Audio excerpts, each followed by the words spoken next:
두 번째 주제는 자세 또는 뭐 구조가 문제가 되기 때문에 우리 아픈 거다. 거북목이기 때문에 아픕니다.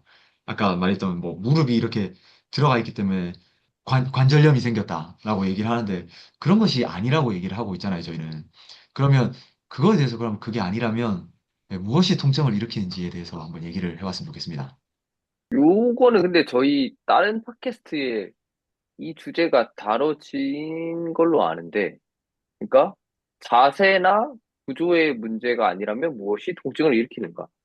아, 뭐였죠? Too soon, too early? 라는 아, 개념도 있고요. 그죠? Too soon, too early라는 개념도 있을 거고.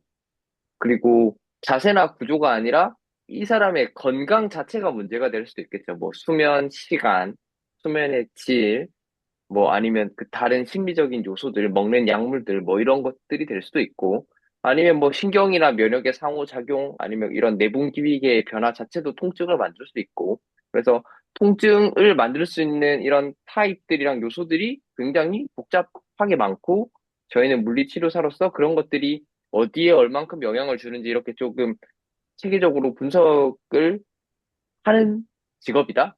해야 된다. 그렇죠. 그래서 자세나 구조는 뭐 어느 정도 그 생체 역학적으로 영향을 줄 수는 있겠지만 걔가 완전 메인으로 주는 케이스는 저는 본 적이 없습니다. 네, 걔는 그냥 별과 같은 것들이죠. 네.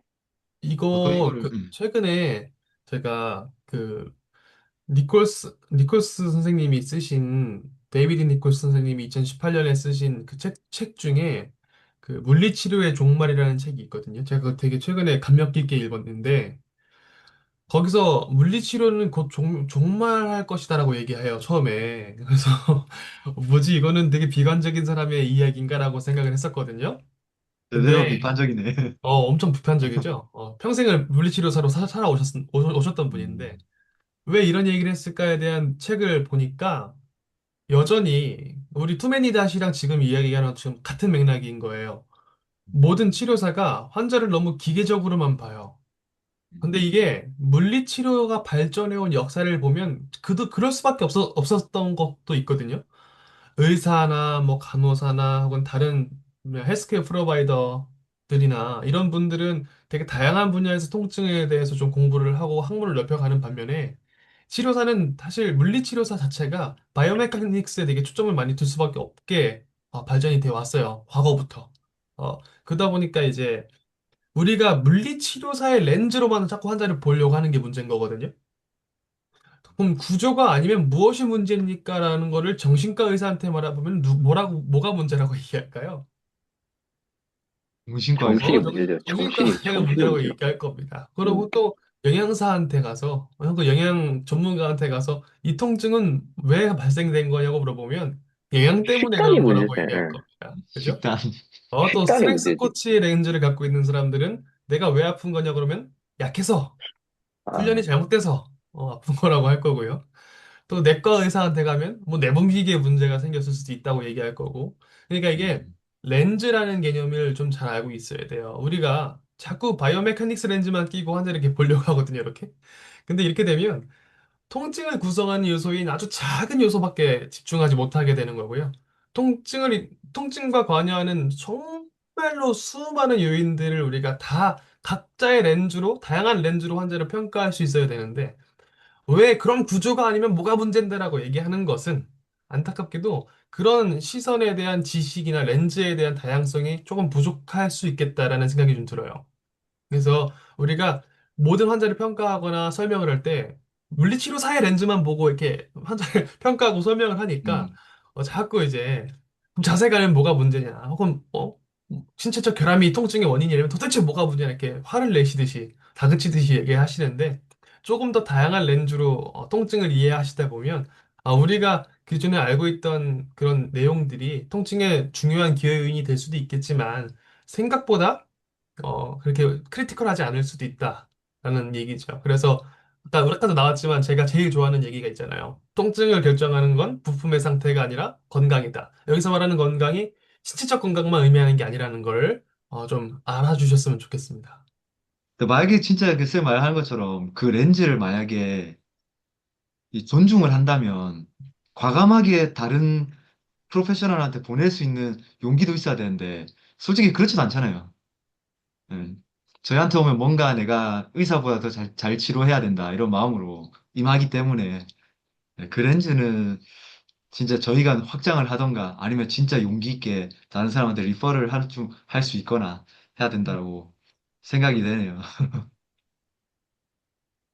저는 이런 뭐죠? 자세나 구조의 문제가 아니라 무엇이 통증을 일으키는가 이거에 대해서 진짜 옛날에 한번 생각을 해봤는데 생각을 해본 게 아니라 이런 것들을 도대체 그럼 무엇이 통증을 일으키는가라는 고민을 해봤을 때 제가 처음에 그 뭔가 이것도 통증에 영향을 주겠네라고 생각을 해준 부분이 있는데 그게 뭐냐면 그 우리가 환자들 평가할 때 그 아웃컴 메저들 이렇게 설문지로 평가하는 거거든요. 그거를 뭐 사람들이 많이 안 쓰는 것 같긴 한데 거기 항목들을 읽어보면 어? 맞아, 왜 맞아. 이걸 물어보지? 이런 것들이 있어요. 맞아. 그걸 읽어보면 이게 이런 것 때문에 이렇게 물어보는구나 이런 것들이 나중에 이렇게 따다다닥 합쳐지는 그런 게 생깁니다. 그래서 저는 옛날에는 막 아웃컴 메저 하나도 안 썼는데 일부러 그냥 하나씩 드립니다. 그러면 저는 이제 저도 물리치료사니까 물리치료사의 렌즈로 이 사람을 너무 봤을 수 있잖아요. 근데 그런 아웃컴을 돌려버리면 거기에 뭐 심리사회적 요인에 대한 것도 어느 정도 나올 수도 있고 아니면 오히려 이 사람이 너무 이렇게 디프레션 돼 있으면 저는 뭐 SF36 이런 거 그러니까 이 사람의 기본적인 그런 라이프 스타일을 물어보는 설문지도 한번 물어보는데 거기 질문들이 정말 좋습니다. 진짜 다양한 것들을 고려할 수 있는 여지를 남겨주는 설문지들이 되게 많아요. 그래서 이런 관점들이 궁금하시면 설문지 한번 읽어보십시오. 진짜 좋은 내용 많습니다. 뭐, 딴 거 하기 전에 일단은 SF36부터 언급하셨던 거, 그거부터 한번 보는 게 좋겠네요. 내용 네. SF30 제가 해도 만점 안 나오더라고요. 어, 맞아. 근데 진짜 아웃컴메이저 보다 보면 아니 이 설문지 이게 왜 있지라고 의아했던 부분들이 예전에 있었거든요. 근데 이제 공부하다 보면 소름 돋을 때가 있어요. 막, 이래서 이래서 퍼즐이 막 맞춰지면서, 물어보는구나. 이걸 만든 박사, 사람들이 바보라서 어, 이걸 넣은 게 아니구나. 어, 나 박사 평생 못하겠다. 이러면서. 그래서 그렇게 소름 돋을 때가 있어요. 그래서 아웃컴 메저를 좀 써보신 분들은 아마 좀 공감하실 겁니다. 제가 그때 한번 그 번역 좀 해달라 해서 한번 번역을 했었거든요. 전혀 그런 마음도 안 가지고, 진짜 생짝 글로만 번역을 해서 그런가, 머리에 남아있질 않네요. 맞습니다. 진짜, 어떻게 보면 이 만들어 놓은 걸 잘 활용하는 것이, 저희가 어떻게 보면 또 빨리 진급이라고 해야 되나, 이 능력의 점프를 할 수 있는 그런 요소니까, 잘 활용하면 좋을 것 같고, 근데 이 자세 구조 이런 얘기 사실 제일 많이 하는 게 좀 운동하시는 분들이 또 얘기를 많이 하잖아요. 저희 물리치료적으로는 이제 뭐 얼라이먼트 얘기를 많이 할 수 있고 또 뭐 다리 길이 얘기도 많이 하고 골반 틀어짐 이런 게 있지만 또 운동하시는 분들 입장에서도 또 그런 얘기 많이 하잖아요. 뭐 제일 대표적인 게 데드리프트 할 때 허리 굽혀야 되냐 말아야 되냐 이런 얘기도 하는데 그러면 그런 것 또한 뭐 저희가 이전에는 뭐 의미 없다라고 얘기하긴 했지만 솔직히 그거에 대해서 공격 왔거든요. 예. 거기에 대해서 댓글 이쁘게 잘 달아드리긴 했는데 그 데드리프트나 이러한 요소들에 대해서 이 흔히 말하는 그렇게 했기 때문에 당신이 허리가 나간 거예요. 라는 말이 선생님들이 바라보기에는 어떠한 것 같아요? 그 데드리프트가 허리가 굽는다고 허리가 다치진 않아요. 그게 뭐 큰 요인이 될 수도 없고. 근데 데드리프트 잘하는 사람은 거의 다 허리가 펴져 있습니다. 무게 잘 치는 사람. 그러니까 이게 효율의 문제인 거지, 그 자세가 안 좋다고 뭐 다치고 그런 건 아닌데, 역대급 챔피언들은 거의 다 펴진 허리를 가지고 있다. 그게 역학적으로 유리하니까. 힘쓰기 유리하니까. 그렇게 생각합니다, 저는. 근데 그 파워리프터들 동영상 보면은 완전 풀 플렉션 돼서 드는 사람들이 있던데요? 있죠. 그런 사람도 있죠. 그 사람들은 그 테크닉이 언제부터 고착되는지 모르겠는데 그런 식으로 해서 발전이 된 사람들이요. 그래서 그런 사람들은 그렇게 들어도 되는 거예요. 근데 음, 뭐 되게 플랫한 테크닉을 써서 적응된 사람들은 되게 플랫하게 해서 드는 사람도 있고. 그래서 근데 왜 이제, 헤비 예, 리프터들 그 세계 네. 챔피언십 보면은 너무 무거운 무게는 중립을 유지할 그쵸. 수가 없잖아요. 없죠. 없죠. 그럴 수 없죠. 그런 경우 빼고 말씀하시는 거죠? 네, 그죠, 그죠. 그냥 아, 경량급들 이런 애들 보면 되게 플랫하게 다 펴져 있는데 무게 그죠, 그죠, 엄청 잘 그죠. 치거든요. 예. 아, 이게 특정 수준까지는 효율이 있는 그런 자세들이 있다. 네, 그러니까 이거는 효율성과 역학적인 그 역학적인 말하는 게 통증이 아니라 어떤 그 그죠, 그죠, 운동의 효율성에 대해서 얘기를 할 수 있는 거겠네요, 그죠? 그죠, 그죠. 어. 그래야 이제 뭐 몸을 좀 더 빨리 돌린다거나 아니면 회전 운동에서는 그래서 힘을 좀 더 많이 전달할 수 있느냐 이런 거에 대해서는 그 자세가 맞다고 저는 생각을 해요. 왜냐하면 그것도 많은 사람들을 해봤고 아까 민석쌤 말한 대로 뭐 잘하는 사람들은 그렇게 하더라 그거잖아요. 어떻게 보면 우리 웨이트 쪽에서도 보면 이게 왜 좋아요라면 과학적인 요소도 얘기하지만 제일 중요한 그건요 시범 선생님이 했으니까 예. 음, 이 아놀드 슈왈제네거 선생님이 하니까 어깨 뽕이 좋아졌다. 이런 게 있으니까 사실 하는 거거든요. 그래서 그런 게 뭔가 과학적이다. 뭐 이런 이거는 우리가 흔히 말하는 그 통증과 효율은 조금 다르게 봐야 되지 않나. 라고 이제 저도 많이 바라보고 있고요. 또 오늘도 뭐 얘기를 해보면서 이 골프 선수들에 대해서 얘기해 보면요. 이 꺾이고 하는 것들도 뭐 손목 어떻게 쓰고 뭐 다리 어떻게 쓰고 그런 거 보면 남자 여자가 또 다르고요. 또 동양 사람하고 서양 사람하고 또 다르고요. 근데 그렇다고 해서 더 잘 치냐 못 치냐 물론 이제 있을 수는 있지만 결국에는 잘하는 사람 거 따라가게 된다. 그게 제가 봤을 때는 제일 가까운 게 아닌가. 예. 뭐 키 조그만데도 덩치 조그만데도 세게 잘 친다. 그러면 그 사람은 불쌍하겠죠. 예.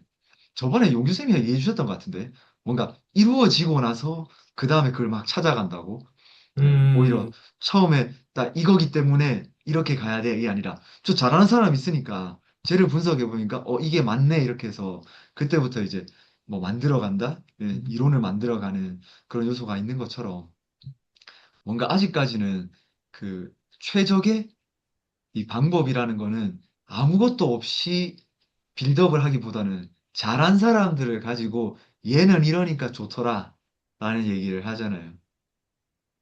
근데 사실 그것도 패러다임이 계속 바뀌거든요. 이 야구 같은 경우에도 한 15년 전만 해도 가슴 근육 키우면 안 된다 했었거든요. 예. 골프는 아직도 그런 얘기도 하더라고요. 왜요? 이게 가동범위 제한한다고. 이 빵이 있으면. 예. 너무, 예. 그래서 근데 저는 그거 믿었거든요. 그래서 저 가슴 운동 안 했었어요. 그 당시에. 그런데 안 했는데도 구속이 꽤 괜찮았거든요. 예. 그래가지고 저는 믿었죠, 그거를. 그런데 나중에 메이저리그 선수들 이제 제가 처음 야구할 때 그거는 자료가 많아요. 한국에는 자료가 너무 없어가지고 그때 겨우겨우 얻어서 했었는데 이제 나중에 구글링 막 좋아지고 할 때 있잖아요. 2012년, 13년 이때쯤에 보니까 메이저리그 선수들 전부 다 웨이트 치고 있대요, 가슴. 음, 예. 그런데 걔네들 진짜 빨리 던지잖아요. 그러니까 꼭 그런 것도 아닌데 그래서 안 그래도 그래서 그거 가지고도 이제 또 프로님한테 물어봤어요. 왜 골프 선수 뭐 야구는 뭐 힘으로 한다 하더라도 골프는 왜 가슴 키우면 안 되냐 그러니까 그 예민한 그게 섬세한 그 컨트롤 때문에 안 한다고 하긴 하더라고요. 근데 사실 미국에 있는 애들은 다 운동 가슴 겁나 치거든요. 네. 그러면서 비거리도 잘 나오고 또 하니까 그러니까 그거는 약간 효율성도 있겠지만 동시에 그 이 문화라고 해야 되나요? 예. 요새는 뭐 파워 운동 이러면 장거리 운동하면 안 된다 이런 얘기 하잖아요. 예, 아에로빅 안 해도 된다 그러는데 근데 옛날에는 야구는 실제적으로 에어로빅 운동이 아닌데도 장거리 운동 많이 시키거든요. 한 2, 3km 뛰게 하고 그러는데 그거는 요새는 하지 말라가 된 것처럼 그런 이런 트렌드 아니겠나라는 생각도 좀 들고요.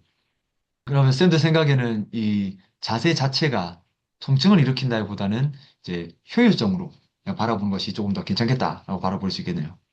네. 막 데드리프트 다시 생각나서 좀 이야기해 드리는데,